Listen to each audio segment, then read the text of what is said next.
Assalamualaikum warahmatullahi wabarakatuh. Alhamdulillahilladzi arsala rasulahu bil huda wa dinil haqq liyudhhirahu 'ala ad-dini kullihi wa kafaa billahi waliyyan wa kafaa billahi shahida. Ashhadu an la ilaha illallah wahdahu la syarika lah wa ashhadu anna Muhammadan abduhu wa rasuluhu la nabiyya wa la rasula ba'dah. Allahumma salli ala Muhammad wa ala ali Muhammad. Para santri, para jamaah yang dimuliakan Allah, pada malam hari ini kita sudah memasuki malam nisfu Sya'ban. Nisfu artinya sebagian, Sya'ban artinya bulan Sya'ban. Dalam satu bulan ada berapa hari biasanya? Ada 30 hari. Dan sebagian daripada 30 hari berarti berapa hari? 15. Jadi 15 hari di bulan Sya'ban. Sebagian daripada bulan Sya'ban.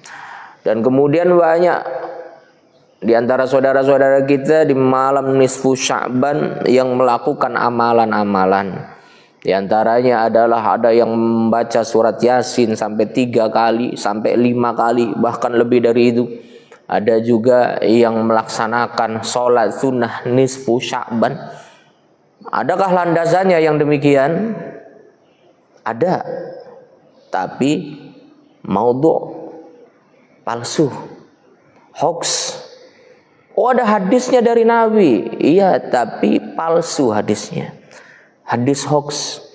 Kalau hadisnya masih dhaif masih agak mending. Beberapa ulama termasuk Imam Nawawi masih mentolerir untuk mengamalkan hadis dhaif dengan syarat khusus untuk fadhailul a'mal, motivasi dalam kebaikan, motivasi dalam beramal. Boleh kalau hadisnya dhaif. Tapi kalau hadisnya maudhu', hadisnya palsu, apa saja itu? Sholat sunnah malam nisfu Sya'ban itu palsu. Termasuk juga membaca Yasin 3 kali di malam nisfu Sya'ban. Ada hadisnya, tapi la aslalahu, tidak ada asalnya. Tidak ada rujukannya dari kitab hadis apa. Maka ketika hadis ini palsu, kita lebih hati-hati tidak mengatasnamakan Nabi Muhammad untuk mengamalkannya. Kita boleh mau baca Yasin di malam nisfu Sya'ban, boleh. Kita mau sholat sunnah di malam nisfu Sya'ban, boleh. Tapi jangan mengatasnamakan Nabi Muhammad sallallahu alaihi wasallam. Sebab apa? Manakala seseorang mengatasnamakan Nabi Muhammad untuk melakukan amalan-amalan tertentu, padahal Nabi Allah Muhammad sama sekali tidak pernah menyampaikannya, apalagi memerintahkannya. Kata Nabi, man kadzaba alayya muta'ammidan falyatabawwa maq'adahu minan nar. Barang siapa yang berdusta dengan mengatasnamakan diriku, kata Nabi, padahal aku tidak pernah menyampaikan, aku tidak pernah memerintahkan. Tapi ada orang yang mengatasnamakan Nabi Muhammad memerintahkan setiap malam nisfu Sya'ban membaca 3 kali Yasin, membaca surat ini, amalan ini, sholat sunnah nisfu Sya'ban. Nabi Muhammad tidak pernah memerintahkan, Nabi Muhammad tidak pernah menyampaikan. Kata Nabi, siapa yang berdusta dengan mengatasnamakan diriku, maka bersiap-siaplah tempat duduknya berada di neraka. Jadi solusinya gimana Ustaz? Alternatifnya boleh kita mau baca Yasin 3 kali atau bahkan lebih kalau kuat. Boleh mau melaksanakan sholat sunnah di malam nisfu Sya'ban, silahkan. Tapi jangan mengatasnamakan Nabi Muhammad. Kenapa sih malam nisfu Sya'ban kita baca Yasin 3 kali? Karena ini menjadi amalan para ulama terdahulu. Oh, jadi kita ngikut? Iya. Kita mengikut amalan para ulama terdahulu. Boleh, masih aman. Karena dulu kiai-kiai sering mengamalkannya, maka kita pun melestarikannya. Melakukan apa yang dahulu sering dilakukan oleh guru-guru kita. Silahkan, masih aman. Tapi kalau mengatasnamakan karena Nabi Muhammad dulu demikian, Kata Nabi, falyatabawa maq'adahu minan nar. Maka siap-siap tempat duduknya berada di neraka. Maka Ustadz wajib menyampaikan hal ini. Ya, wajib. Bukan berarti malam nisfu Sya'ban nggak boleh baca Yasin, nggak boleh mengamalkan zikir ini. Boleh, silahkan. Kenapa? Karena banyak keutamaan di malam nisfu Sya'ban ini. Malam nisfu Sya'ban berarti kita 15 hari lagi menuju bulan Ramadan. Maka kita sebaiknya mempersiapkan segala sesuatunya. Keutamaan malam nisfu Sya'ban di mana amal manusia diangkat buku catatannya oleh Allah Subhanahu wa taala. Kita usahakan pada saat itu terjadi, kita sedang melakukan ibadah, kita sedang beramal saleh. Ya, jelas ya. Amalan-amalan tertentu di malam nisfu Sya'ban la aslalahu. La aslalahu itu tidak ada asalnya. Di Sahih Bukhari enggak ada, di Muslim enggak ada, An-Nasa'i enggak ada, At-Tirmizi tidak ada, Abu Dawud tidak ada. Muncul belakangan hanya di beberapa kitab. Namanya hadis itu secara umum ada 3. Ada hadis sahih, ada hadis dhaif, ada hadis maudhu. Hadis sahih itu hadis yang sah, diyakini secara pasti ini benar dari Rasulullah Muhammad SAW.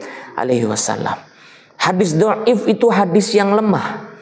Bisa jadi ini benar dari Nabi, tapi diragukan kebenarannya ini dari Nabi atau bukan.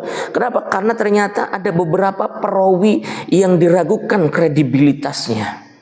Ternyata yang menyampaikan ini orangnya pelupa, yang menyampaikan ini kurang cerdas, yang menyampaikan ini ternyata ada salah seorang perawinya yang dia senang berdusta. Sehingga menjadikan kualitas hadis yang bisa saja itu sahih sebetulnya, tapi karena ada perawi-perawi yang diragukan kredibilitasnya, jadi derajatnya turun menjadi dhaif. Ada di Sahih Bukhari, ada di Muslim, ada di Abu Dawud, ada. Tapi di dalam ilmu hadis atau ulumul hadis ada namanya takhrijul hadis. Ditakhrij lagi, diteliti lagi, ini hadis nih gimana nih. Sama seperti gini ya. Ada informasi di depan ada kecelakaan. Kita nyampaikan, di depan ada kecelakaan. Kamu tahu dari siapa? Ya sayangnya juga dari satpam. Loh, kamu nggak ngelihat sendiri? Enggak. Kita datang nih satpam. Pas satpam, bener tah di depan ada kecelakaan? Iya pak. Bapak ngelihat sendiri. Ya isunya kan jari tukang beca, nyato liru. Ternyata dianya juga kata tukang beca. Tukang beca siapa? Di sana Mang Charles. Datang Mang Charles. Bener tak ada kecelakaan di depan? Iya pak. Mang Charles lihat sendiri. Iya sayanya juga kata orang. Ya kata orang. Begitupun hadis Nabi. Hadis Nabi bisa sampai ke tangan Imam Bukhari, bisa sampai kepada Imam Muslim, tidak sampai kepada ulama-ulama muhaddisin. Itu berawal dari katanya sampai kepada Rasulullah Muhammad sallallahu alaihi wasallam. Jarak Imam Bukhari dengan Nabi Muhammad berapa tahun?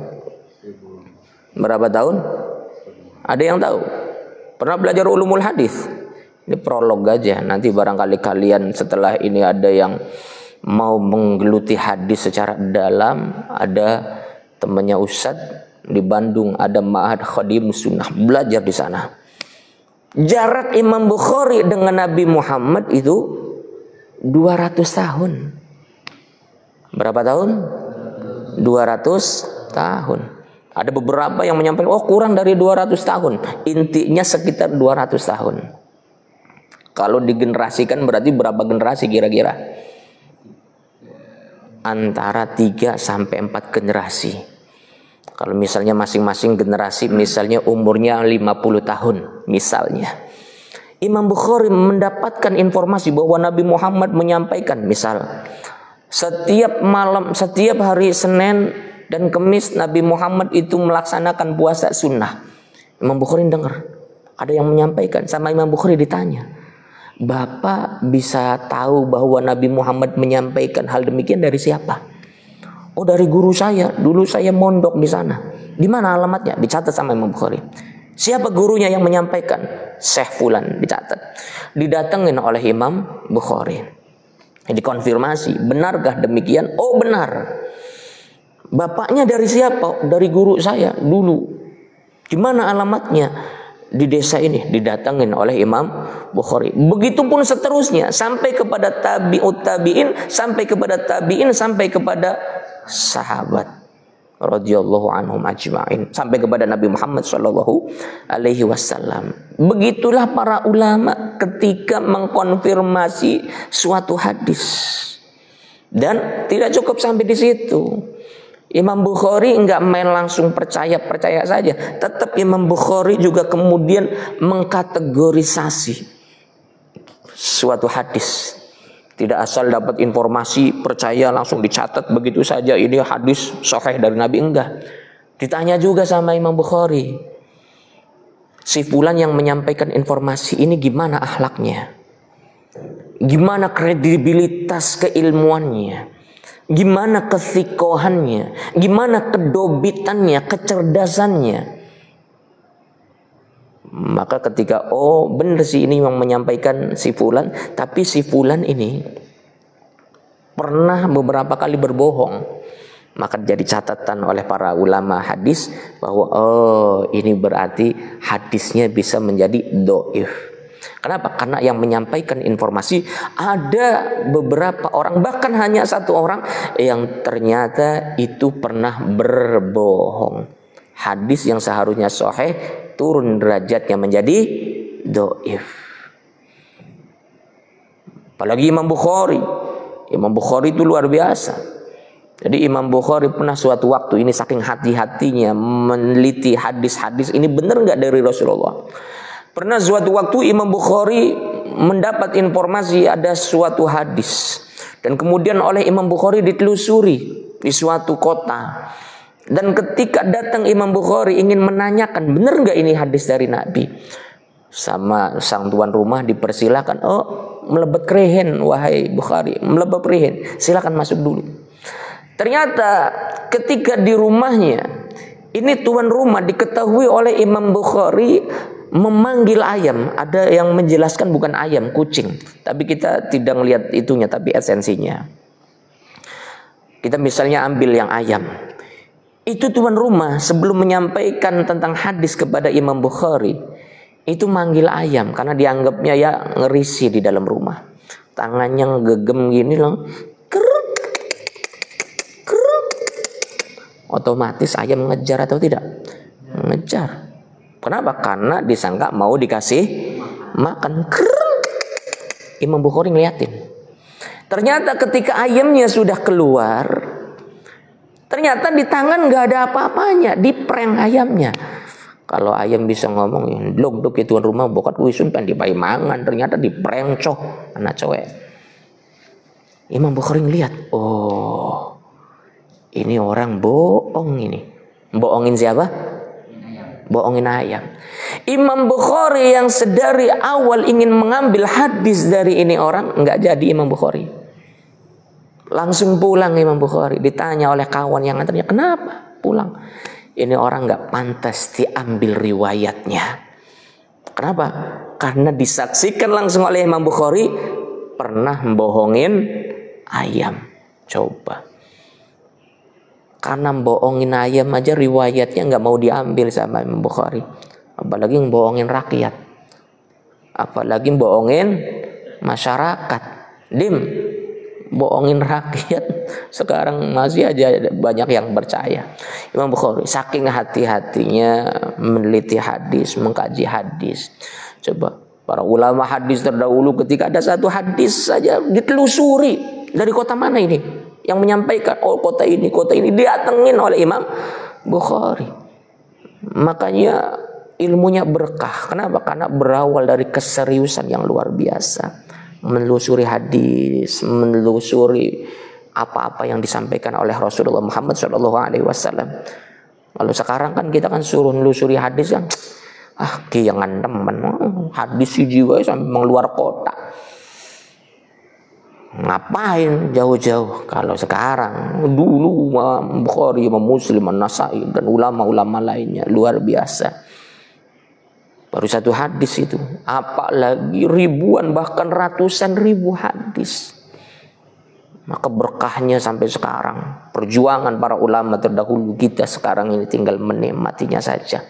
Sekarang gampang. Baihaqi mau nyari hadis, nggak usah nyari kemana ke informasi, enggak, tinggal buka kitab ada. Atau bahkan tinggal buka maktabah syamilah di laptop, muncul semua. Atau tinggal googling, muncul semua. Makanya sekarang Google jadi syekh. Ini hadis riwayat siapa? Hadis riwayat Google. Hadis riwayat siapa? YouTube. Hadis riwayat siapa? Wikipedia radhiyallahu anhu. Wah. Ya, seperti itu ya. Ini sekilas sajalah. Kalau kalian ngerti hadis itu. Terus tadi ada hadis dhaif, hadis maudhu. Hadis maudhu itu hadis yang palsu. Sahih, dhaif, maudhu, palsu. La aslalahu, tidak ada asalnya. Ini dari mana hadis? Enggak ada. Nah, ini yang berbahaya. Termasuk amalan di malam nisfu Sya'ban itu dalilnya hadisnya la aslalahu. Kalau ada yang bilang ada hadisnya atau tidak, ada, tapi tidak ada asalnya. Ini hadis dari mana? Riwayat siapa?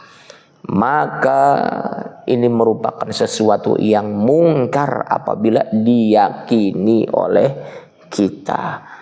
Berarti kita nggak boleh membaca Yasin malam nisfu Sya'ban, Ustaz. Boleh, silakan. Yang penting jangan mengatasnamakan Rasulullah Muhammad Shallallahu Alaihi Wasallam. Jadi ketika ditanya, kenapa sih kamu itu membaca Yasin 3 kali di malam nisfu Sya'ban? Oh, karena diperintahkan sama Nabi Muhammadnya demikian. Oh, ini berbohong atas nama Nabi. Padahal Nabi nggak pernah.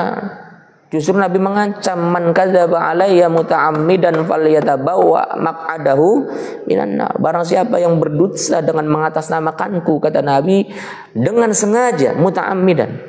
Kalau yang nggak tahu, nggak ngerti, kayak orang awam, share, agak mending. Yang berbahaya ini orang yang tahu. Justru terus ini hadis Nabi, ini hadis Nabi. Falyatabawa maq'adahu minan nar. Siap-siap tempat duduknya di neraka. Jadi kalau orang awam tinggal mau Yasin, Yasinan, mau waqiahan, boleh bebas saja. Ya. Baik, kita baca. Nanti bacanya agak ngebut. Atau isanya dimundur aja nggak apa-apa, walaupun di yang lain isa juga.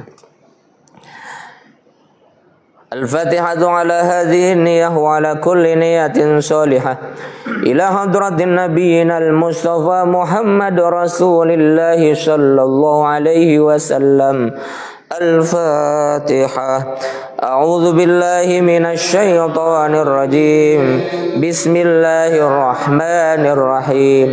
Alhamdulillahi rabbil alamin. Arrahmanir rahim. Maliki yaumiddin. Iyyaka na'budu wa iyyaka nasta'in.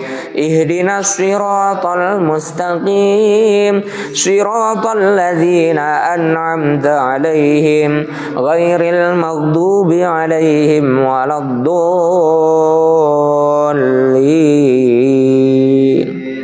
Kita doakan untuk para muassis, untuk orang-orang soleh, untuk orang-orang dermawan, untuk orang-orang baik yang selama ini turut serta mendukung semua program-program dakwah yang ada di Pondok Aba ini.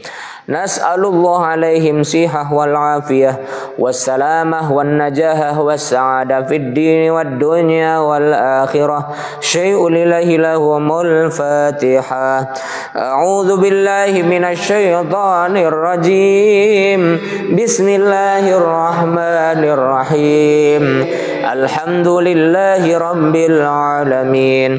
Arrahmanir rahim. Maliki yaumiddin. Iyyaka na'budu wa iyyaka nasta'in. Ihdinas siratal mustaqim. Siratal ladzina an'amta alaihim ghairil maghdubi alaihim waladdallin. Amin. Kita doakan juga untuk orang tua kita, bagi yang masih hidup maupun yang sudah meninggal dunia. Semoga beliau-beliau semua senantiasa diberikan yang terbaik oleh Allah Subhanahu wa taala. Yang sudah meninggal dunia, semoga Allah terima semua amal solehnya. dan semoga Allah ampuni semua salah dan dosanya. Allahumma ighfir lahum warhamhum wa'afihim wa'fu anhum. Allahumma la tahrimna ajrahum wa la tabdilna ba'dahum waghfir lana wa lahum. شيء الإله لهم الفاتحة. أعوذ بالله من الشيطان الرجيم. بسم الله الرحمن الرحيم. الحمد لله رب العالمين الرحمن الرحيم مالك يوم الدين إياك نعبد وإياك نستعين اهدنا الصراط المستقيم صراط الذين أنعمت عليهم غير المغضوب عليهم ولا الضالين. Amin. Kita doakan juga untuk orang-orang soleh yang sudah mengirimkan nama-namanya. Untuk Ibu Darmawati, untuk kedua orang tua Ibu Darmawati, Ibu Triana Anggrahaini, Ibu Tutik sekeluarga, Bapak Hartono sekeluarga, Ibu Hajah Yuni sekeluarga, Ibu Daemi sekeluarga, Ibu Cut Syariah beserta suami, untuk Bapak Arif Imron sekeluarga, untuk Ibu Susatrigia, untuk Ibu Warmawati, Bapak Nur Sabtono, untuk Ibu Weni Burhanawati, untuk Bapak Kadiono, untuk almarhum Bapak Darno Suwito bin Sutokaryo dan almarhumah Ibu Suyatmi binti Somodiryo, untuk Bapak Ardiansyah, untuk almarhum Bapak Amin Priyono, Ibu Hajah Nuryamah, untuk Ibu Rosmalina, untuk anak-anak Ibu Rosmalina semua, Ibu Sarmanah untuk suami beliau juga, dan Bapak Deni sekeluarga, Ibu Nur Puspita sekeluarga, Bapak Adam sekeluarga. Nas'alullah alaihim sihah wal afiyah wassalamah wan najahah wassa'adah fid dini wad dunya wal akhirah bi barakati suratil Fatihah. A'udzu billahi minasy syaithanir rajim. Bismillahirrahmanirrahim. Alhamdulillahi rabbil alamin arrahmanir rahim maliki yaumiddin iyyaka na'budu wa iyyaka nasta'in ihdinas siratal mustaqim siratal ladzina an'amta 'alaihim ghairil maghdubi 'alaihim waladdallin.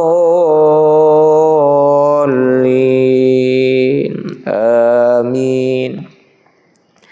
Bismillahirrahmanirrahim. Alhamdulillahilladzi anzala ala 'abdihil kitaba wa lam yaj'al lahu 'iwaja qayyiman liyunzira ba'san shadidan min ladunhu wa yubashshiral mu'minin alladzina ya'maluna as-salihati anna lahum ajran hasana makithina fihi abada wa yunzira الذين قالوا اتخذ الله ولدا ما لهم به من علم ولا لآبائهم كبرت كلمة تخرج من أفواههم إن يقولون إلا كذبا فلعلك باخع نفسك على آثارهم إن لم يؤمنوا بهذا الحديث أسفا إنا جعلنا ما على الأرض زينة لها لنبلوهم أيهم أحسن عملا وإنا لجاعلون ما عليها صعيدا جرزا أم حسبت أن أصحاب الكهف والرقيم كانوا من آياتنا عجبا إذ أوى الفتية إلى الكهف فقالوا ربنا آتنا من لدنك رحمة وهيئ لنا من أمرنا رشدا فضربنا على آذانهم بالكهف سنين عددا ثم بعثناهم لنعلم أي الحزبين أحصى لما لبثوا أمدا نحن نقص عليك نبأهم بالحق إنهم فتية آمنوا بربهم وزدناهم هدى وربطنا على قلوبهم إذ قاموا فقالوا ربنا رب السماوات والأرض لن ندعو من دونه إلها لقد قلنا إذا شططا هؤلاء قوم اتخذوا من دونه آلهة لولا يأتون عليهم بسلطان بين فمن أظلم ممن افتروا على الله كذبا وإذ اعتزلتموهم وما يعبدون إلا الله فأووا إلى الكهف ينشر لكم ربكم من رحمته ويهيئ لكم من أمركم مرفقا وترى الشمس إذا طلعت تزاور عن كهفهم ذات اليمين وإذا غربت تقرضهم ذات الشمال وهم في فجوة من ذلك من آيات الله من يهد الله فهو المهتد ومن يضلل فلن تجد له وليا مرشدا وتحسبهم أيقاظا وهم رقود ونقلبهم ذات اليمين وذات الشمال وكلبهم باسط ذراعيه بالوسيد لو اطلعت عليهم لوليت منهم فرارا ولملئت منهم رعبا وكذلك بعثناهم ليتساءلوا بينهم قال قائل منهم كم لبثتم قالوا لبثنا يوما أو بعد يوم قالوا ربكم أعلم بما لبثتم فابعثوا أحدكم بورقكم هذه إلى المدينة فلينظر أيها أزكى طعاما فليأتكم برزق منه وليتلطف ولا يشعرن بكم أحدا إنهم إن يظهروا عليكم يرجموكم أو يعيدوكم في ملتهم ولن تفلحوا أبدا. Kita langsung di 10 ayat terakhir di ayat ke-98. قال هذا رحمة من ربي فإذا جاء وعد ربي جعله دكا وكان وعد ربي حقا وتركنا بعضهم يومئذ يموج في بعض ونفخ في الصور فجمعناهم جمعا وعرضنا جهنم يومئذ للكافرين عرضا الذين كانت أعينهم في غطاء عن ذكري وكانوا لا يستطيعون سمعا أفحسب الذين كفروا أن يتخذوا عبادي من دوني أولياء إنا أعتدنا جهنم للكافرين نزلا قل هل ننبئكم بالأخسرين أعمالا الذين ضل سعيهم في الحياة الدنيا وهم يحسبون أنهم يحسنون صنعا أولئك الذين كفروا بآيات ربهم ولقائه فحبطت أعمالهم فلا نقيم لهم يوم القيامة وزنا ذلك جزاؤهم جهنم بما كفروا واتخذوا آيات آياتي ورسلي هزوا إن الذين آمنوا وعملوا الصالحات كانت لهم جنات الفردوس نزلا خالدين فيها لا يبغون عنها حولا قل لو كان البحر مدادا لكلمات ربي لنفد البحر قبل أن تنفد كلمات ربي ولو جئنا بمثله مددا قل إنما أنا بشر مثلكم يوحى إلي أنما إلهكم إله